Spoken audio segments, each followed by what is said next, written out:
LA 침례교회 주일 오전 예배에 함께 참석하신 모든 분들을 주님의 이름으로 환영합니다. 오늘 성도님들과 함께 나누기 원하는 말씀은 우리 지난 시간에 이어서 계속 말씀을 전하겠습니다만 제가 본문으로 삼은 말씀은 고린도전서 14장 40절 말씀입니다. 우리 짧은 말씀이기 때문에 우리 같이 한 목소리로 말씀을 읽고 잠시 기도한 후에 말씀 나누도록 하겠습니다. 우리 주보에도 본문이 있고요. 여기 모니터에도 있습니다. 같이 한 목소리로 고린도전서 14장 40절 말씀 한 목소리로 읽도록 하겠습니다. 시작. 모든 것을 품위 있고 질서 있게 행할지니라. 모든 것을 품위 있고 질서 있게 행하라. 이 고린도 교회에 사도 바울이 써보낸 서신에 있는 이 내용의 말씀인즉슨 교회 안에 여러 가지 다양한 은사를 가진 사람들이 무질서하게 예배 시간에 방언을 한다거나 통역을 한다거나 대언을 하는 그런 일들이 있었기 때문에 하나님께서는 혼돈의 창시자가 아니기 때문에 질서를 우리에게 주셨기 때문에 교회 안에서 이루어지는 모든 일은 품위 있고 질서 있게 이루어져야 한다. 그런 취지로 그런 말씀을 했어요. 그래서 지난 시간에 이어서 성장을 방해하는 것들이 과연 무엇이 있는지 두 번째 시간을 함께 우리 이 품위 있고 질서 있게 하라는 말씀과 연관해서 우리가 함께 말씀을 살펴볼 텐데 잠시 기도하고 하나님의 말씀을 나누도록 하겠습니다. 살아계신 아버지 하나님 감사합니다. 복된 주일 새 아침 사랑하는 성도들과 함께 하나님의 말씀을 이 시간 나누도록 하겠습니다. 성령 하나님께서 함께 하셔서 고린도 교회 성도들에게 사도 바울의 입술을 통해서 말씀하신 것처럼 교회 안에 분명히 행해지는 모든 일들이 품위가 있고 질서가 있어야 한다는 사실을 우리가 말씀을 통해서 알고 있습니다. 그러나 그리스도인의 삶 속에서도 동일하게 우리가 그리스도인으로서 마땅한 삶을 살기 위해서 그리스도인이 가져야 하는 품격과 또 질서가 있어야 한다는 사실을 겸해서 함께 생각해 볼 수 있습니다. 하나님 특별히 이 말씀을 우리가 함께 나누게 될 말씀들을 통해서 과연 우리의 성장을 방해하는 것들이 어떤 것들이 외부적인 요건들이 있는지 함께 살펴보기 원하는데 성령 하나님께서 함께 하셔서 우리가 나누는 모든 말씀 속에서 그 말씀이 의미하는 깊은 뜻들을 함께 파헤치고 그것들을 잘 이해해서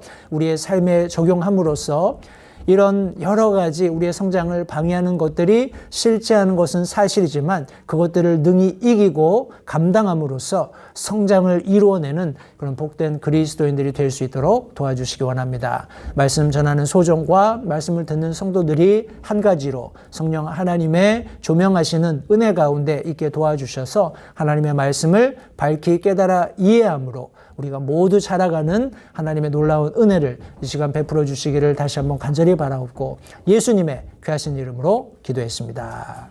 아멘. 자, 성도님들 생각해 보십시오. 성도님들이 어느 날 아이의 방을 열었어요.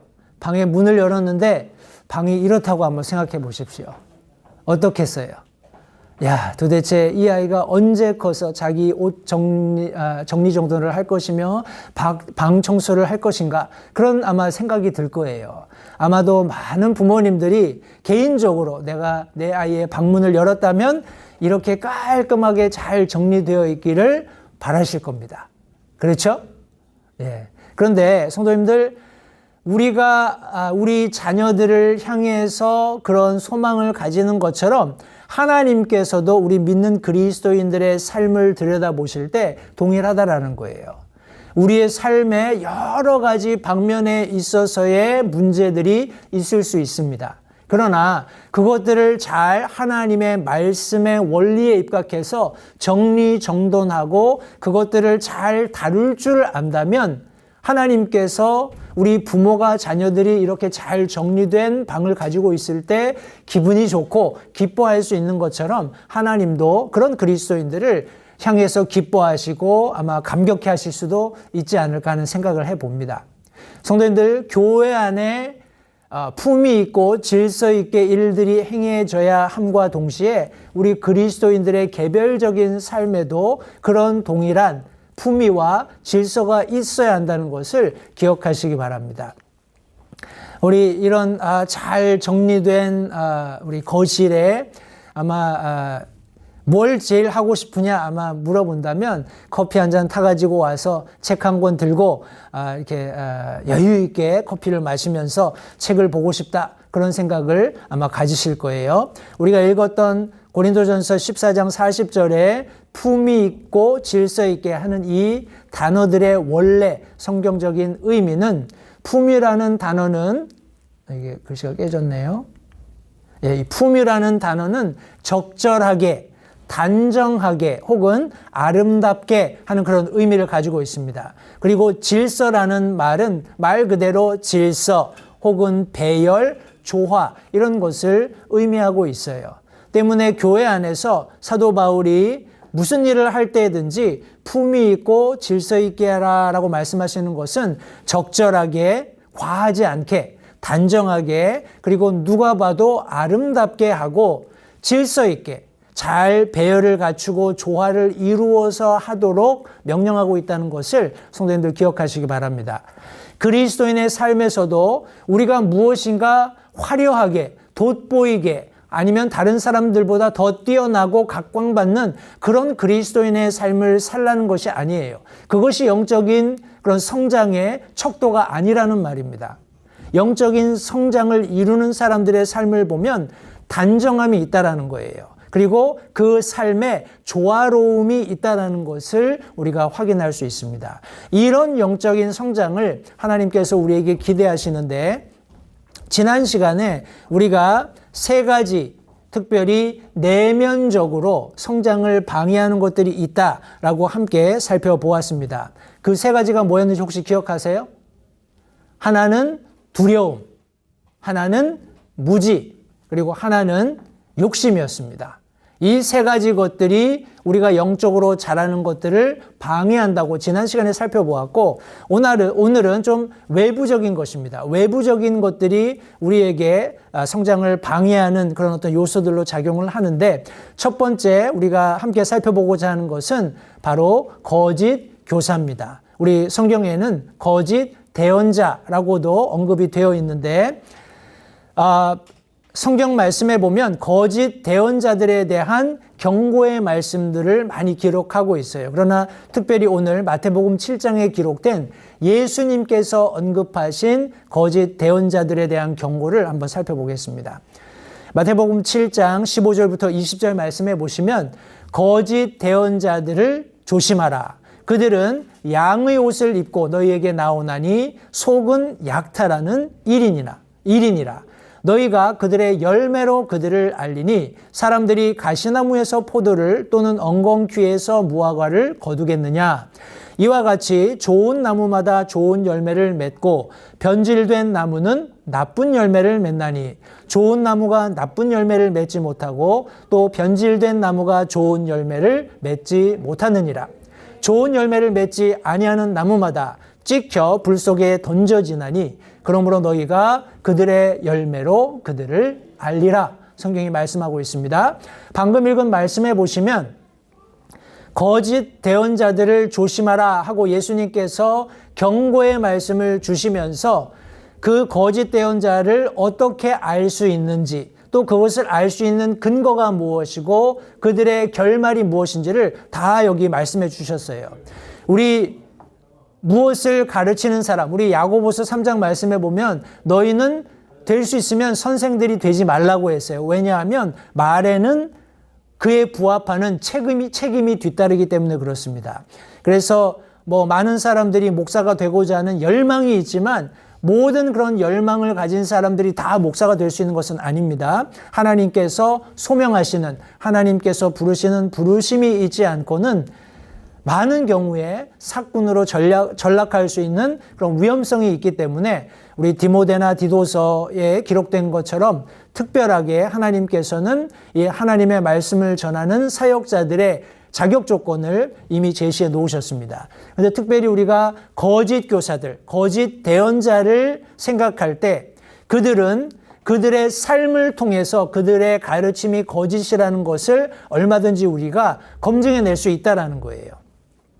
그리고 이런 우리가 믿고 확신하는 교리와 다른 상반된 혹은 우리가 믿고 확신하는 바를 역행하는 그런 가르침을 가르치는 사람들은 반드시 그들의 삶의 결말이 좋지 않다는 것도 우리가 경험적으로 잘 알고 있습니다. 그리고 우리가 읽었던 우리 마태복음 7장 19절 말씀해 보시면 좋은 열매를 맺지 않는, 다시 말해서 원가지에서 바른 그런 말씀을 받아서 가르치지 않는 모든 나무들은 여기 앞서 읽었던 말씀에서처럼 변질되었기 때문에 열매를 맺을 수 없어서 찍혀서 불 속에 던져지는 그런 결과를 맺게 될 것을 성경이 말씀하고 있습니다. 성도님들 다시 한번 기억하십시오. 성경은 특별히 예수님께서 자신의 입을 통해서 이런 거짓 대언자들을 조심하라고 이미 말씀하셨다는 것을 기억하시기 바랍니다. 우리 예수님께서 이렇게 말씀하시고 나서 얼마 지나지 않아서 초대교회 시대지요. 거짓 대언자들이 실제적으로 나타났습니다. 오늘날도 다르지 않지만 우리 시대적으로 우리 교회 시대에 초기 교회 시대에 있었던 거짓 대언자들의 신뢰를 제가 몇 가지 말씀드릴 텐데, 사도행전 13장 6절 말씀해 보시면 그들이 그 섬을 두루 다니고 바보에 이르러 어떤 마법사를 만났는데 그는 거짓 대언자로서 유대인이며 그의 이름은 바예수더라 하고 성경이 말씀하고 있습니다. 우리 이후에 있는 말씀들, 사도행전 13장 7절부터 쭉 있는 말씀들을 보시면 이 바예수라는 이름은 엘루마라는 다른 이름으로도 불려졌습니다. 그런데 이 사람은 대언자였고 유대인이었다라는 독특한 특징을 성경이 설명하고 있어요. 때문에 유대인들 안에서 혹은 유대 종교라는 그런 특별한 바운더리 안에서 나름대로 굉장히 큰 영향력을 끼치고 있었던 사람인 것 같습니다. 그러나 우리 바나바와 사울, 우리 계시만 사도 바울이 이 여행하는 과정 가운데 바보라는 섬에 이르렀을 때 그 지방의 총독에게 복음을 전하기 원했습니다. 그런데 이 바예수라는 거짓 대언자가 그 사도 바울 일행이 복음 전하는 것을 방해하는 일이 일어났습니다. 그래서 나중에 우리 11절 말씀해 보시면 내가 눈이 멀어서 한동안 해를 보지 못하리라 하고 그를 저주함으로써 그의 눈이 어두워져서 그를 안내해 줄 사람을 찾게 되는 그런 장면을 성경이 기록하고 있습니다. 실제적으로 예수님께서 거짓 대언자들을 조심할 것을 경고하셨을 때 그런 일들이 예수님이 부활 승천하시고 나서 얼마 되지 않은 시점에 실제적으로 일어나게 된 것을 우리가 사도행전 말씀을 통해서 확인해 볼 수 있습니다. 이 거짓 대언자들에 대해서는 이미 여러 사도들도 경고한 바 있습니다. 사도 베드로도 베드로후서 2장 1절 말씀에 그러나 백성 가운데 거짓 대언자들이 있었던 것 같이 너희 가운데도 거짓 교사들이 있으리니 그들은 정죄 받을 이단 교리들을 몰래 들여와 심지어 자기들을 사신 주를 부인하기까지 하고 자기들 위해 신속한 파멸을 가져오리라 경고했습니다. 성도님들 여기 말씀해 보시면 백성 가운데 거짓 대언자들이 있었던 것 같이 너희 가운데도 거짓 교사들이 있으리니 말씀하고 있어요. 다시 말해서 이 거짓 교사 혹은 거짓 대언자들, 하나님의 말씀을 전한다고 하는 사람들이 교회 가운데에서도 일어날 수 있다라는 것을 사도 베드로가 언급하고 있는 겁니다. 성도님들 좀 역설적이긴 하지만 교회 안에서 우리의 믿음이 참되다는 것을 명확히 하고 그것을 드러내고 그것을 강조하기 위해서 불가불 있어야 할 것이 무엇이냐 하면 그 진리에 반하는 사람 혹은 그룹이 생겨날 수밖에 없다라는 거예요. 그래서 그들이 다투는 과정 속에서 하나님의 영께서 진리를 교회 안에서 분명히 드러내시는 일들이 있게 될 것을 또한 성경이 말씀하고 있습니다. 그런데 특별히 베드로후서에서 사도 베드로가 언급한 이 교회 안에서 생겨나는 거짓 교사들은 정죄받을 이단 교리들을 몰래 가지고 들어온다라는 거예요. 드러내놓고 처음부터 하지 않습니다. 몰래 가지고 들어와서 한 사람, 두 사람, 속된 표현으로 포섭해서 그들을 자기들이 믿는 교리에 부합하게끔 이렇게 감언이설하는 거죠.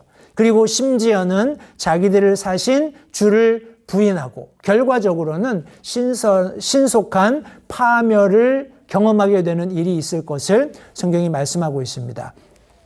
앞서 마태복음 7장에서 살펴보았던 예수님께서 경고하신 내용과 굉장히 유사합니다. 그들의 특징들을 잘 설명했고 그들이 어떤 결말을 맞을지도 성경에 잘 말씀하고 있습니다.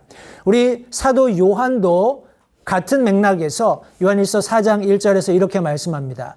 사랑하는 자들아 영을 다 믿지 말고 오직 그 영들이 하나님께 속하였는지 그것들을 시험하라. 이는 많은 거짓 대언자들이 나와서 세상에 들어왔기 때문이라 성경이 말씀하고 있습니다. 여기 제가 빨간 글씨로 표시해 놓은 내용을 보시면 영을 어떻게 하라고요? 시험하라.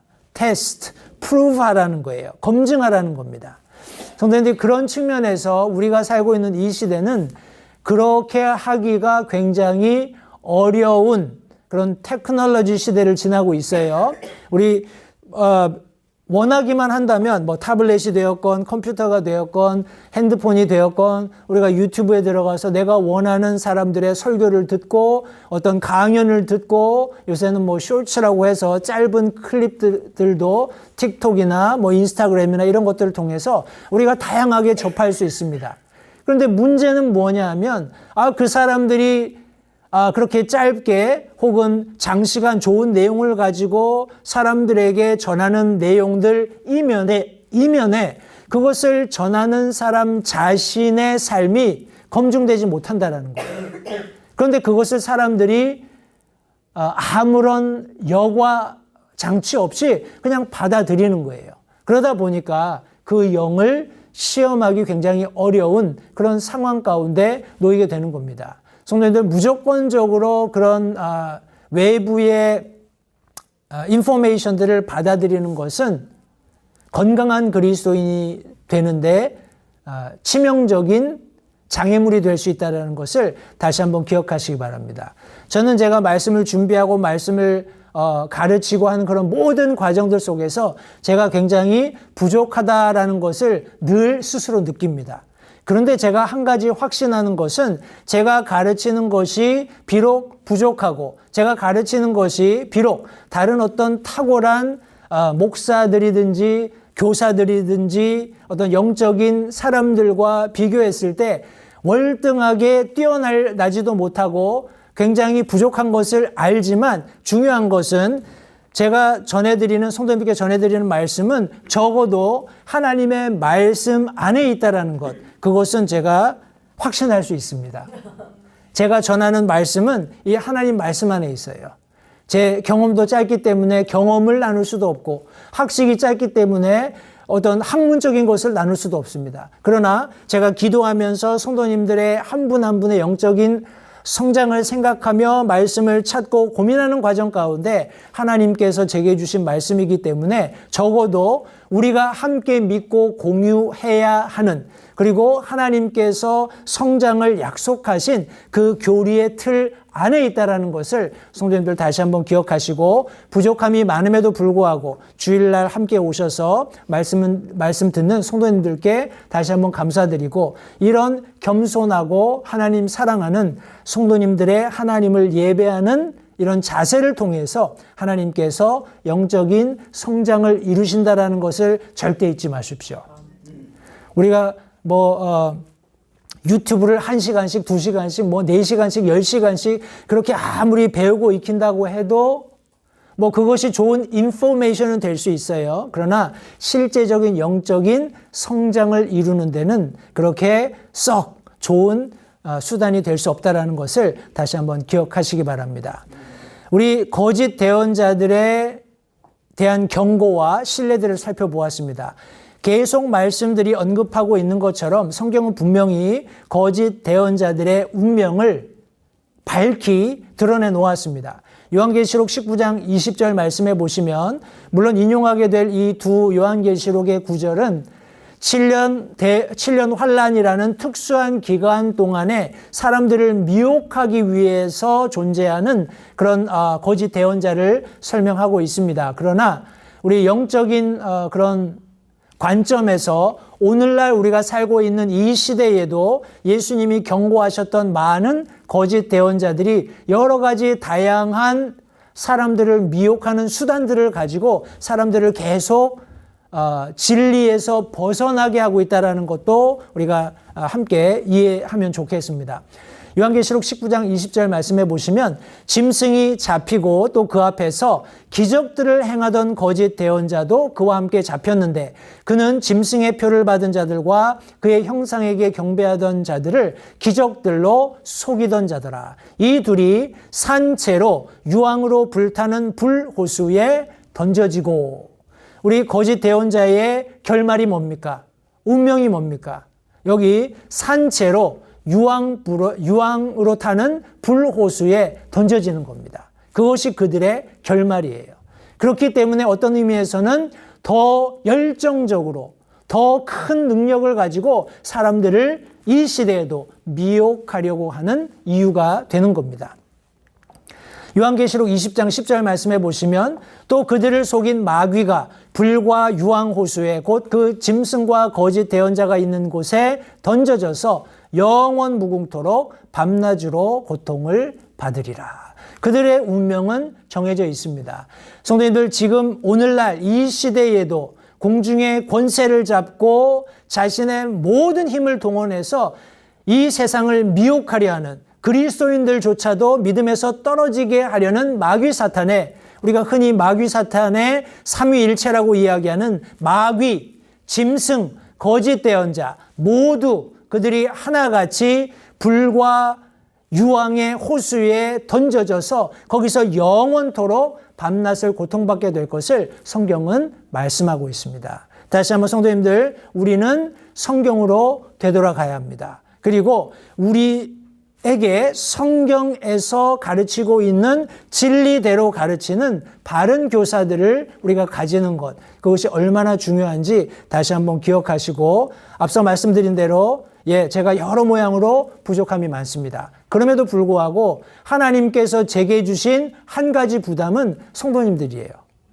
제가 가령 유튜브 강사라면 특별한 어떤 부담 갖지 않고 내가 하고 싶은 말 하고 내가 생각하는 대로 막 말하면 될 거예요. 자극적인 이야기를 해서 사람들을 끌어모으면 될 겁니다. 그런데 저는 그런 부름을 받지 않았어요. 하나님께서 저를 부르신 가장 큰 이유는 하나님의 양을 먹이도록 저를 부르셨습니다. 따라서 하나님께서 성도님들에게 꼭 필요한 말씀을 공급해 주시도록 제게 유일무이한 자원을 주셨기 때문에 이 하나님의 말씀을 부지런히 공부하고 이 말씀에서 성도님들에게 가장 필요한 말씀이 무엇인지를 고민하는 과정 가운데 하나님께서 주시는 말씀을 가지고 성도님들께 공급해 드리는 것이 제가 하고 있는 가장 중요한 일이라는 것을 다시 한번 생각하시고, 성도님들 주일날 함께 예배 오셔서 이런 말씀들을 통해서 우리가 함께 영적으로 성장해 갔으면 좋겠습니다. 성장을 방해하는 것, 우리 외적인 것으로 거짓 교사가 있다는 것을 함께 살펴보았습니다. 두 번째 것은 바로 열매 없는 일이에요. 열매 없는 일입니다.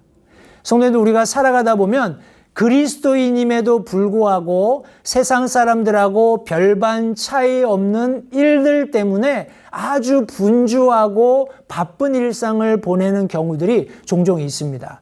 그러나 성경은 안타깝게도 그런 일들 가운데에는 열매 없는 일들이 있다, 성경이 말씀하고 있어요. 열매 없는 일들의 특징을 우리 에베소서 5장 11절 말씀을 통해서 함께 살펴보겠습니다. 에베소서 5장 11절 말씀해 보시면 열매 없는 어둠의 일들에 참여하지 말고 도리어 그것들을 책망하라, 성경이 말씀하고 있습니다. 성도님들, 짧은 한 절의 말씀이지만 이 말씀 안에 열매 없는 일이 어떤 특징이 있는지가 잘 설명이 되어 있습니다. 성도님들, 우리 잘 아는 시편 119편 105편 말씀에 보시면 하나님의 말씀, 주의 말씀이 내 발의 등불이고 내 길의 빛이다 말씀하셨어요. 이 말씀이 무슨 의미인가요? 우리 그리스도인의 삶에는 하나님의 말씀이 내가 매일매일 살아가는 삶의 발 앞을 비치는 등불과 같다라는 거예요. 그리고 내가 살아가는 궁극적인 삶의 목적을 제시하시는 우리 등대와 같은, 등불과 같은 그런 역할을 하는 것이 하나님의 말씀이다라는 것을 성경이 말씀하고 있는 겁니다. 우리 요한복음 1장 말씀을 찬찬히 살펴보시면 거기에 예수님께서 이 세상에 빛으로 오셨다라고 말씀하고 있어요. 그럼에도 불구하고 많은 사람들이 그 빛으로 나오지 않았습니다. 왜냐하면 그들의 삶 자체가 어둠에 속해 있기 때문에 자신의 어둠에 속한 일들이 드러날까봐 예수님께 나오지 않는다라는 거예요. 그러나 예수님께 나오는 자들은 하나님께서 기꺼이 받아주시고 그들의 삶 가운데 동행하시면서 그들이 빛 가운데 걸을 수 있도록 하신다고 분명히 약속하셨습니다. 그런데 말씀해 보시니까 열매 없는 일들이 있는데 그 모든 일들은 어둠에 속하는 일들이라는 거예요. 성도님들, 말씀은 이 어둠의 일들에 참여하지 말 것을 여기 지금 경고하고 있습니다. 그리고 도리어 어떻게 하라고요? 그것들을 책망하라 성경이 말씀하고 있습니다. 성도님들, 우리가 그리스도인으로 하는 모든 일들을 다시 한번 이렇게 점검해 보시면 좋겠어요. 과연 내가 하고 있는 이 일이 어떤 결과를 가져올 것인가? 내가 하고 있는 이 일이 어떤 결과를 가져올 것인가? 그리고 성경은 어둠에 속한 일이 있고 빛에 속한 일이 있다라는 것을 분명히 나누고 있다라는 것을 기억하시기 바라요. 그리고 성경은 성도가 참여하면 안 되는 일들이 있다라는 것도 말씀하고 있습니다. 그리고 가령 우리가 그런 일을 참여하게 되면 책망받아야 마땅하다라는 것을 또한 가르치고 있습니다. 이런 다양한 원리들을 염두에 두시고 과연 열매 없는 일들이 어떤 일들이 있는지 우리가 말씀을 통해서 함께 살펴보도록 하겠습니다. 갈라디아서 말씀해 보시면 5장 19절부터 21절 말씀에 이제 육신의 행위들은 명백하니 이것들이라. 다시 말해서 어둠의 일들이라는 거예요. 어둠의 일들은 너무나 분명합니다. 명명백백히 이것은 백주대낮에 우리가 사물을 보는 것처럼 너무나 잘 우리가 분간할 수 있다는 거예요.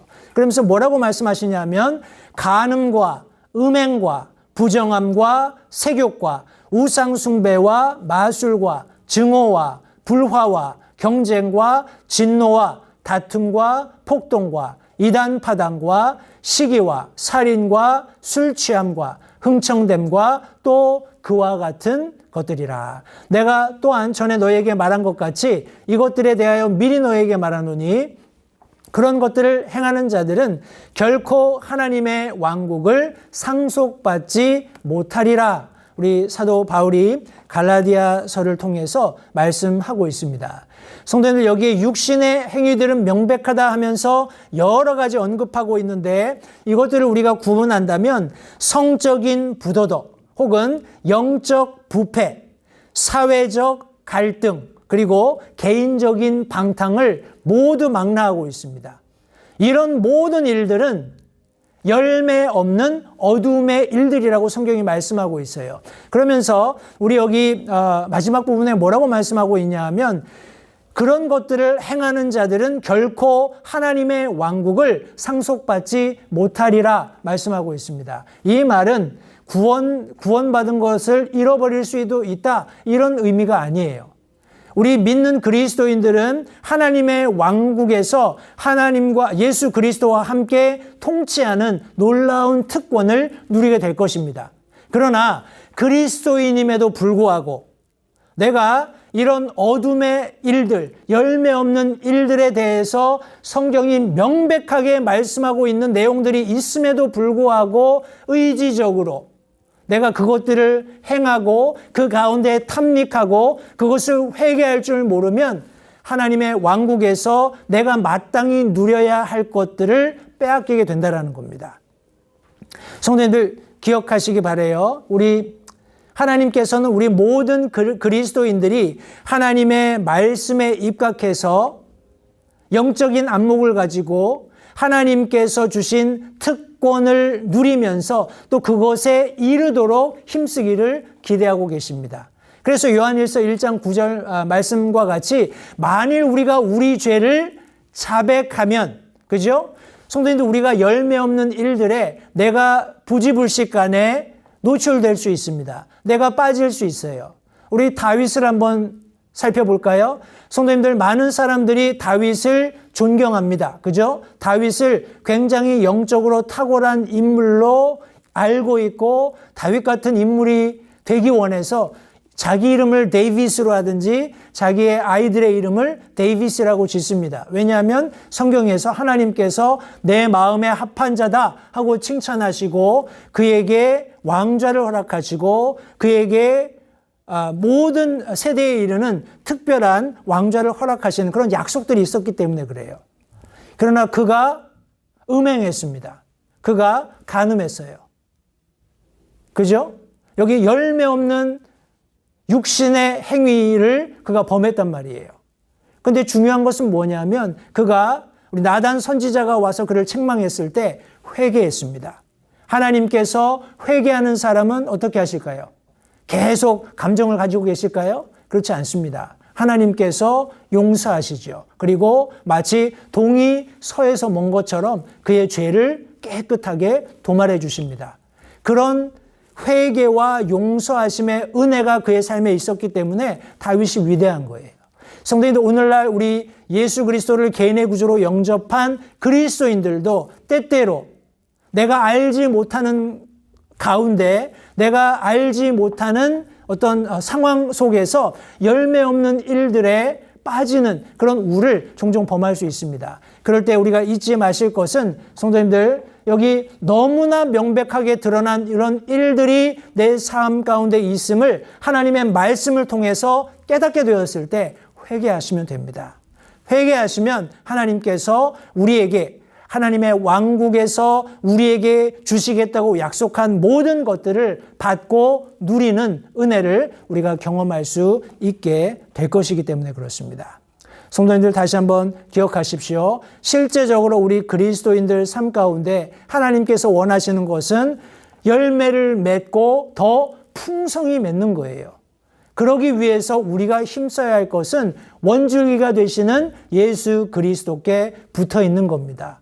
그분께로부터 계속 양분을 공급받는 거예요. 하나님의 말씀을 통해서 하나님께서 우리에게 필요한 영적인 모든 자원들을 공급해 주실 때 그것들을 받아서 하나님께서 원하시는 영적인 성장을 이루어내는 것이다라는 것을 다시 한번 기억하시기 바랍니다. 그러면 열매 없는 일들이 우리의 삶에 있을 때 과연 그것을 어떻게 우리가 다루어야 할까요? 우리 몇 군데 말씀을 함께 살펴볼 텐데 로마서 13장 12절 14절 우리 세 절의 말씀에 보시면 밤이 많이 지나고 낮이 가까이 왔으니 그러므로 우리가 어둠의 행위를 벗어버리고 빛의 갑옷을 입자. 낮에 하듯이 우리가 정직하게 걸으며 흥청거리거나 술 취하지 말고 침실을 더럽히거나 방탕하지 말며 다투거나 시기하지 말자. 오직 너희는 주 예수 그리스도로 옷 입고 육신의 정욕을 채우기 위해 육신에게 기회를 주지 말라. 성경이 말씀하고 있습니다. 여기 긍정적인 명령이 우리에게 몇 가지 있어요. 이것은 우리가 살고 있는 시대 그리고 내가 살고 있는 이 때를 잘 이해하는 것을 전제하고 있습니다. 이런 모든 하나님께서 주시는 영적인 안목들을 가지게 되면 어둠의 행위를 벗어버릴 수 있다는 거예요. 그리고 빛의 갑옷을 입을 수 있다는 겁니다.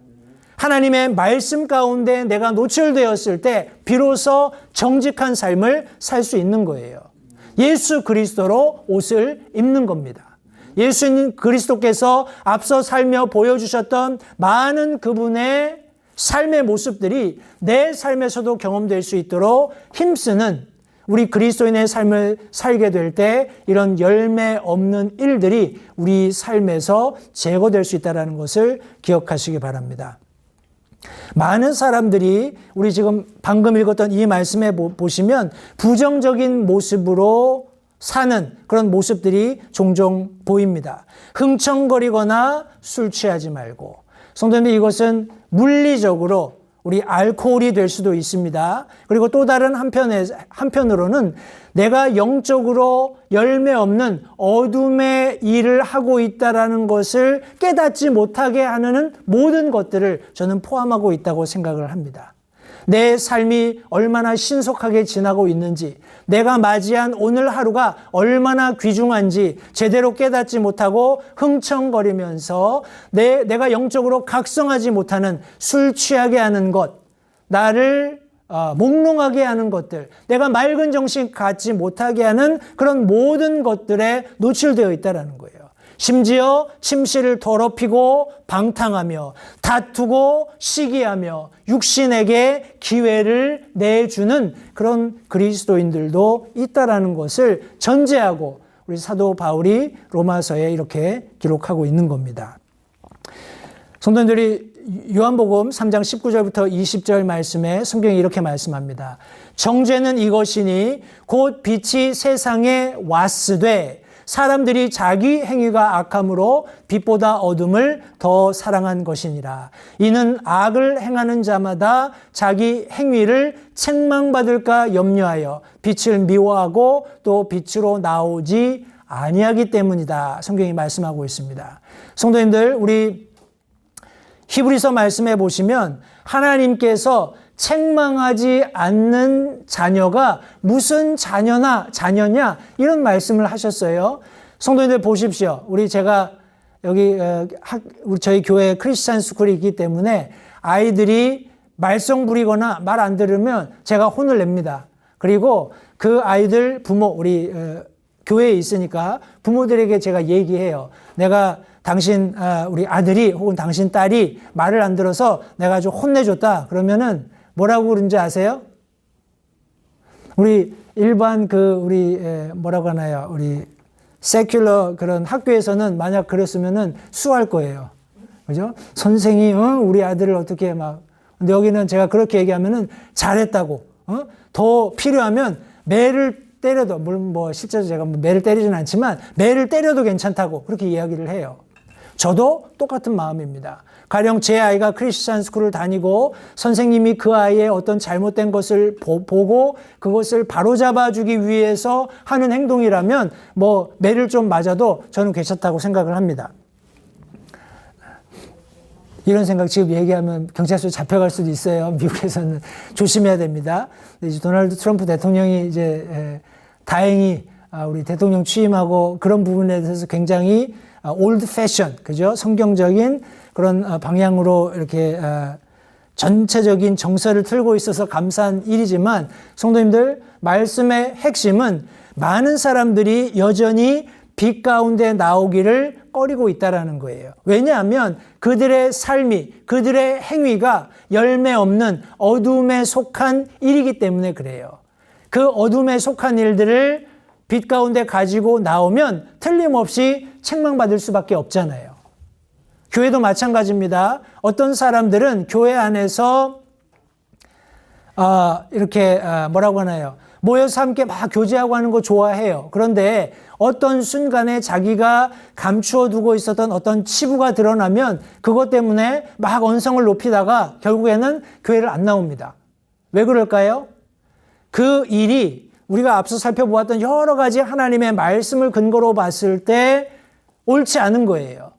그것이 그리스도인으로서 열매 맺는 일이 아니라는 것을 우리 함께 교제하는 그 자리에서 드러날 수밖에 없기 때문에 그래요. 그러면 부득불 책망이 따를 수밖에 없는데 성도님들, 이 책망은 하나님의 말씀이 가지고 있는 고유한 독특한 권위이며 기능이기도 합니다. 그죠? 모든 성경은 하나님의 영감으로 주셨기 때문에 책망이 뒤따릅니다. 교리도 있고 바르게 함, 의로 가르치는 것도 다 있지만 책망도 뒤따른다는 거예요. 성도님들, 우리가 열매 없는 일에 노출되었을 때 그것을 책망받는 것, 부끄러움으로 여기지 마시기 바라요.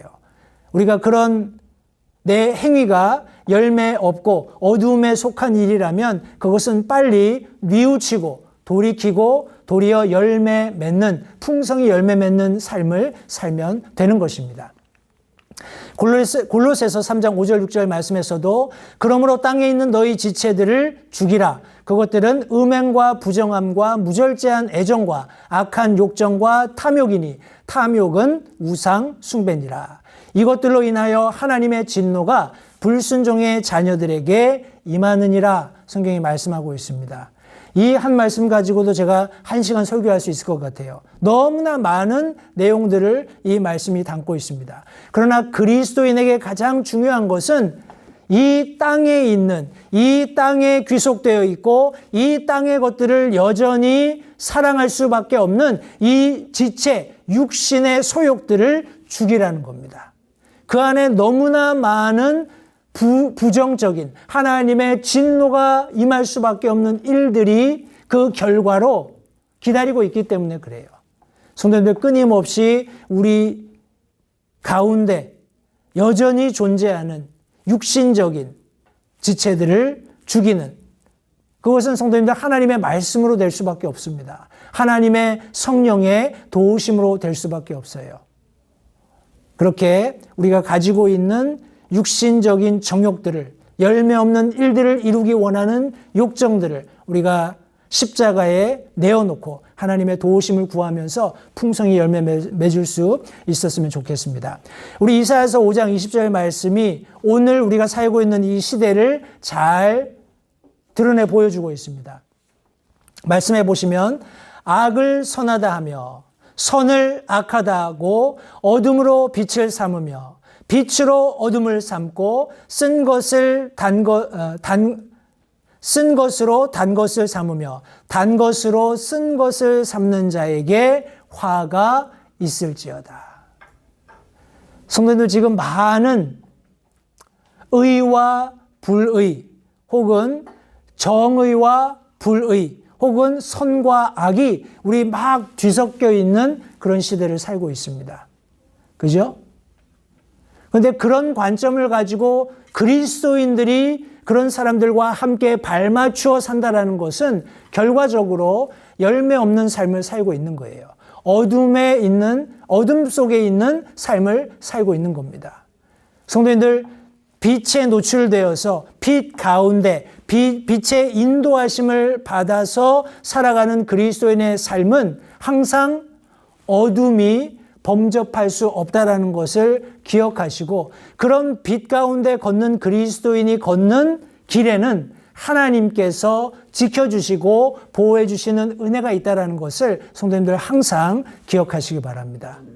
이 시대는 이와 같을지라도 우리는 빛 가운데에서 악은 악하다, 선은 선하다, 어둠은 어둠, 빛은 빛, 단 것, 쓴 것, 정확하게 분별할 수 있는 영적인 분별력을 가지시고 열매 없는 그리스도인이 아니라 풍성한 열매를 맺는 그리스도인이 되면 좋겠습니다.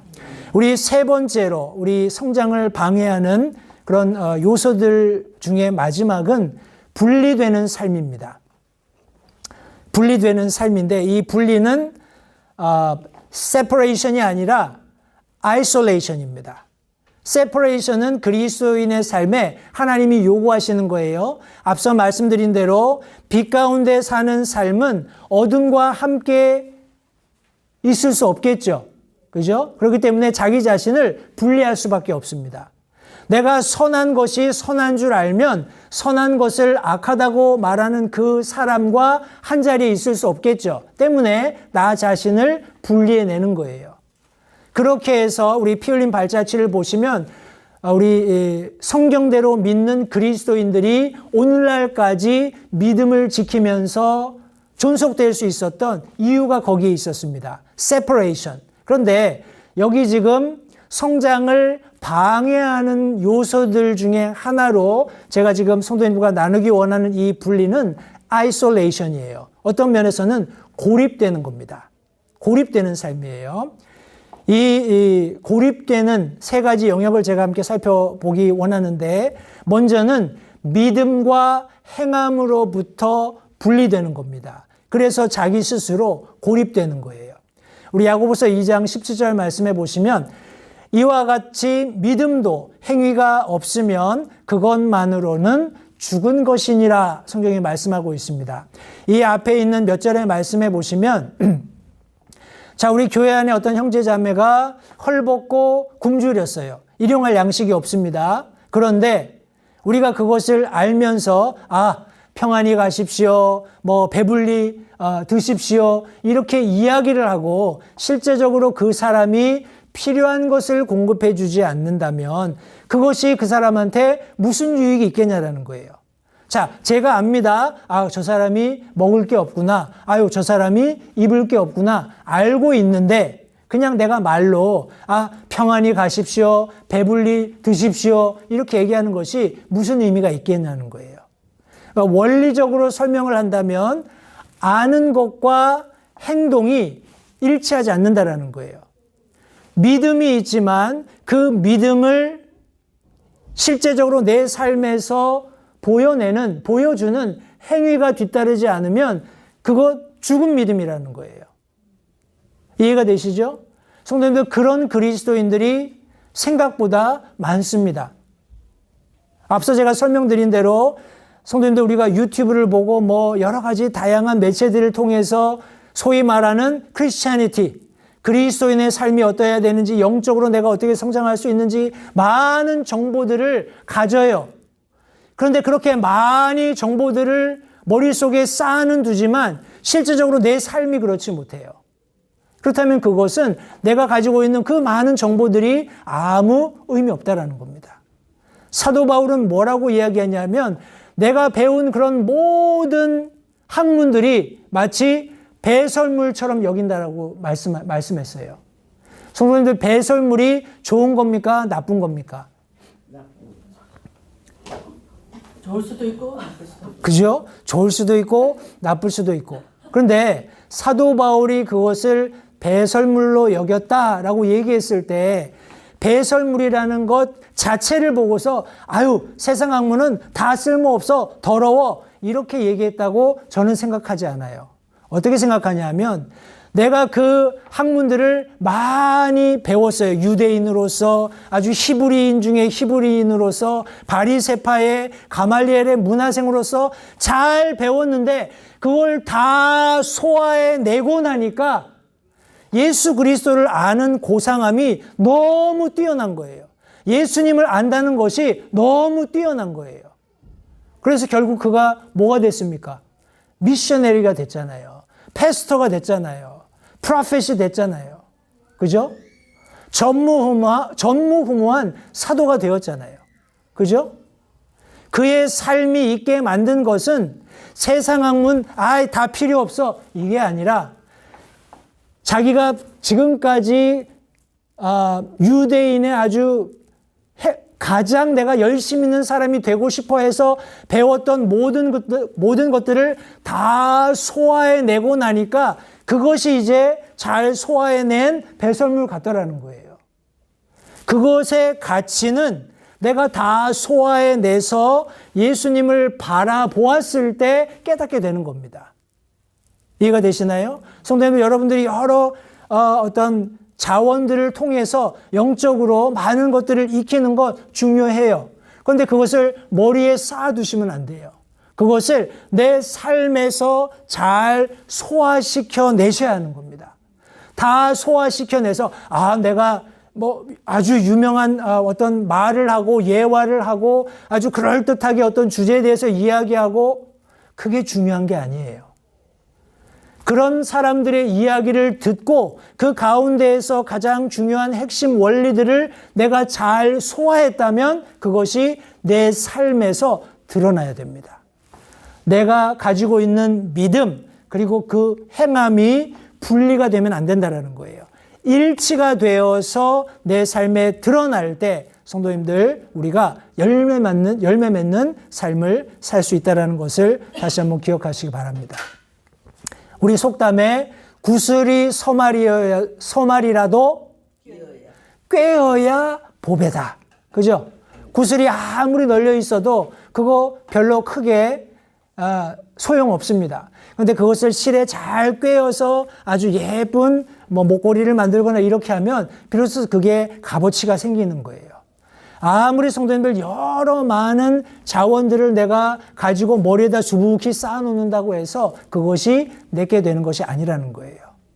그런 것들로 성도님들 나 자신을 분리해서 격리시키지 마세요.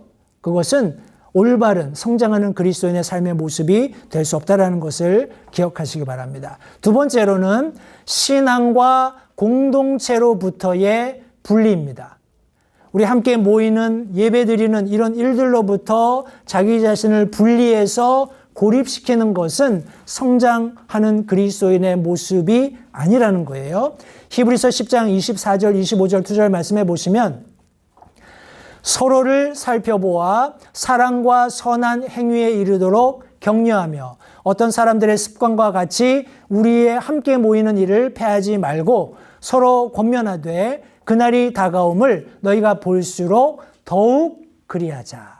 성도님들, 우리가 예배에 함께 모이는 것은 목사가 맨날 전화해서 예배 왜 안 오셨어요? 다음 주에 오세요. 이렇게 하는 것이 아니라 어떻게 하라고요? 서로. 그죠? 여기 너희가 교회 안에서 성장하는 그리스도인들은 스스로 자원하여 나와 함께 공동체된 성도들을 돌아보고 격려해야 할 책임이 있다는 거예요. 그런데 이 말씀을 가만히 보면 히브리서 저자가 이 서신을 기록할 때에 많은 사람들이 습관처럼 하는 일이 있었던 것 같아요. 여기 보니까 어떤 사람들의 습관과 같이 우리의 함께 모이는 일을 패하지 말고, 다시 말하면 이 모임을 너무나 쉽게 그냥 패하는 그런 습관이 있었다라는 거예요. 우리 팬데믹 지나면서 교회들에도 그런 안 좋은 세속적인 편견적인 문화가 정착하고 있는 것 같아요.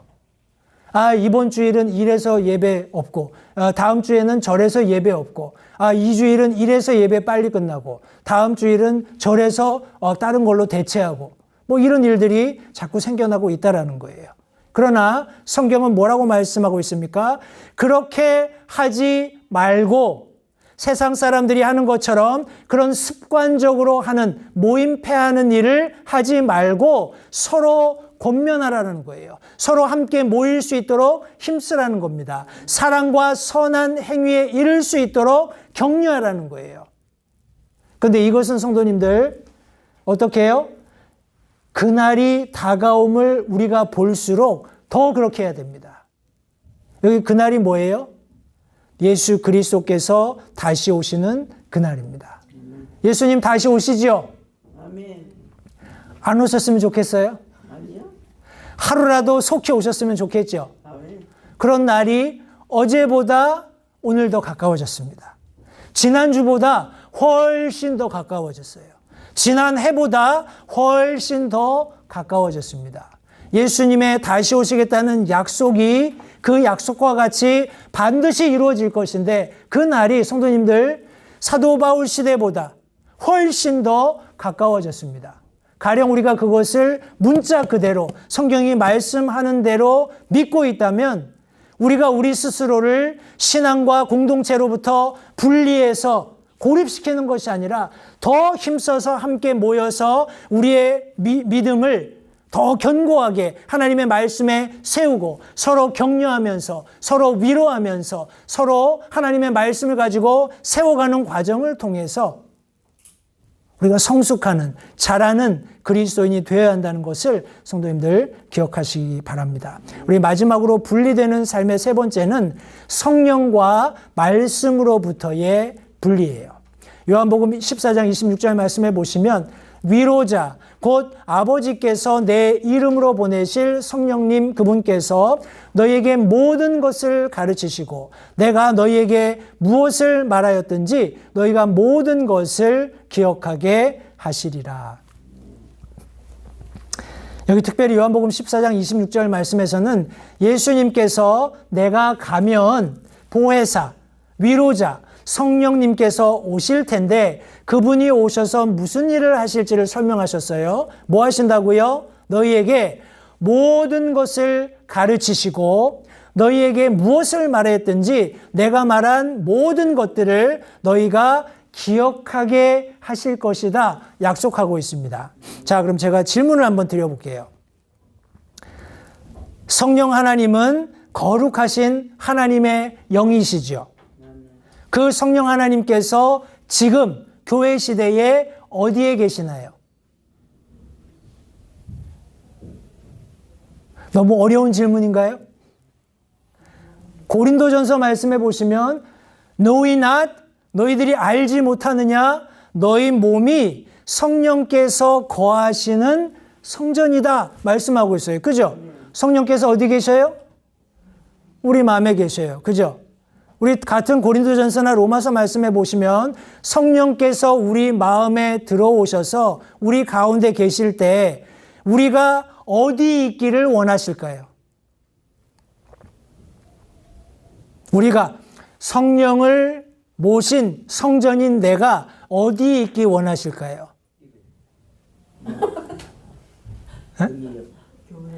주님의 몸인 교회에 있기 원하시죠. 우리를 교회의 머리가 되신 예수님의 몸, 교회의 지체로 두셨다고 말씀하고 있어요. 자, 그러면 성령께서 우리 안에 들어오실 때 우리 몇 주 전에 나눈 말씀에 의하면 성령께서 우리에게 개별적으로 성령의 뜻에 의해서 선물을 주신다라고 말씀하셨어요. 그죠? 그러면 우리 구원받은 모든 그리스도인들은 성령께서 내가 구원받을 때 나에게 주신 독특한 교회 안에서 실천할 수 있는 은사, 선물을 가지고 있는 겁니다. 그러면 이 성령께서 가장 왕성하게 일하실 때가 언제일까요? 내가 주님의 몸된 교회 안에 와서 하나님의 말씀을 듣고 하나님의 말씀을 들은 바대로 깨닫고 그것을 교회 안에서 실천하고자 할 때 성령께서 가장 왕성히 일하시는 거예요. 성도님들 예배당에 지금 앉아 계시죠? 하나님의 말씀을 듣습니다. 그러면 하나님께서 이 말씀을 통해서 성도님들께 모든 것을 가르치시는 거예요. 그죠? 그리고 그 들은 말씀을 나중에 성도님들 이제 교회 밖을 나가서 한 주 동안 살아가실 때 다 기억나게 하십니다. 그래서 내 삶을 조명하시는 거예요. 그래서 다시 왔을 때 우리가 교회로 함께 모였을 때 지난 한 주간 내가 들은 말씀을 가지고 이렇게 살았더니 이런 어려움이 있었는데 하나님께서 내가 그 어려움 속에서 이렇게 말씀을 통해서 그 상황을 보게 하시고 거기서 나를 건지셔서 내가 이렇게 그 어려움으로부터 건진받았다, 구원받았다 하고 간증할 수 있는 거예요. 성도님들, 우리의 영혼은 우리가 죄인으로 죽을 수밖에 없었을 때 예수님을 믿음으로 말미암아서 영원히 단번에 구원받았습니다. 그러나 매일매일 삶 속에서 우리를 집어삼키려고 하는 부르짖는 사자 같은 마귀가 실제하고 있어요. 그 마귀의 아주 야수의 뭐라고 하나요? 그 발에 채이지 않도록 하나님께서 계속해서 이 진리의 말씀을 성령의 도우심으로 우리의 삶 가운데 깨닫게 도와주신다라는 겁니다. 그럴 때 우리 매일매일의 삶에서 내가 실족해 넘어질 수 있는 그런 상황 속에서 하나님이 우리를 구원해 주시는 거예요. 하나님의 이 놀라운 구원이 우리 삶에서 날마다 새로워야 합니다.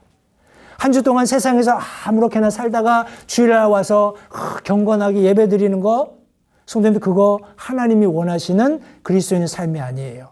하나님께서는 우리가 어떻게 하기를 원하셔요? 성장하기를 원하십니다. 저와 여러분들은 그리스도 안에서 새롭게 태어난 어린 아이와 같이 하나님의 말씀, 신령한 썩지 않는 씨에서 난 이 신령한 젖을 사모함으로 하나님의 말씀을 섭취함으로 영적으로 자라날 수 있다는 것을 기억하시기 바랍니다. 지난 시간에 이어서 오늘도 제가 3가지 말씀드렸어요. 우리의 성장을 방해하는 것들이 있습니다. 거짓 교사들, 자신의 사리사욕을 채우려고 성경이 말씀하시는 것 외의 것들 혹은 성경이 말씀하시는 것과 반한 것들을 가르침으로써 자기의 배를 불리는 사람들이 있다는 것을 기억하시기 바랍니다. 그리고 성도님들, 우리 그리스도인들은 열매 없는 일들 혹은 어둠에 속한 일들, 세상에 속한 내 정욕에 속한 일들을 우리 삶에서 제거해야 합니다. 그것만이 성장을 이룰 수 있는 길이에요. 우리 이런 열매 없는 일들에 내가 빠졌다라는 것을 깨닫게 되었을 때 회개하시고 다시 열매 맺는 풍성한 하나님께서 원하시는 성장하는 그리스도인의 삶으로 돌이키시면 됩니다. 그리고 나 스스로를 분리시키지 마세요. 분리해서 고립시키는 것은 결코 그리스도인이 성장할 수 있는 그런 방법이 아닙니다. 나는 내가 말씀도 보고 기도도 하고 그렇게 할 때 더 은혜 받고 이렇게 생각하는 사람들이 있어요. 그러나 그것은 성경 어디에서도 찾아볼 수 없는 성장의 방법입니다. 하나님은 주님의 몸이 되는 교회를 두셨어요. 그 교회 안에서 우리 모든 성도들이 함께 지체로서 서로 영향력을 주면서 자라가도록 설계하셨습니다. 때문에 우리가 함께 모여 예배할 때 하나님의 말씀을 통해서 성도들의 교제를 통해서 실제적인 하나님의 임재하심을 통해서 성장해 갈 수 있다는 것을 기억하시면서 성도님들, 우리 하나님 말씀 안에서 성장해 가는 모든 LA 침례교회 성도님들 되시기를 바랍니다. 기도하겠습니다.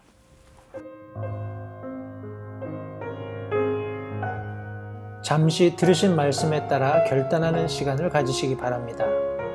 하나님께서 무엇을 말씀하시든지 따르기로 결단하십시오. 하나님께서는 순종하는 자들을 존중하십니다.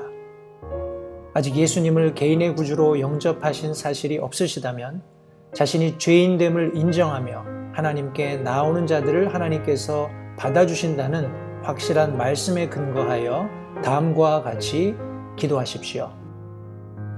하나님, 나는 죄인입니다.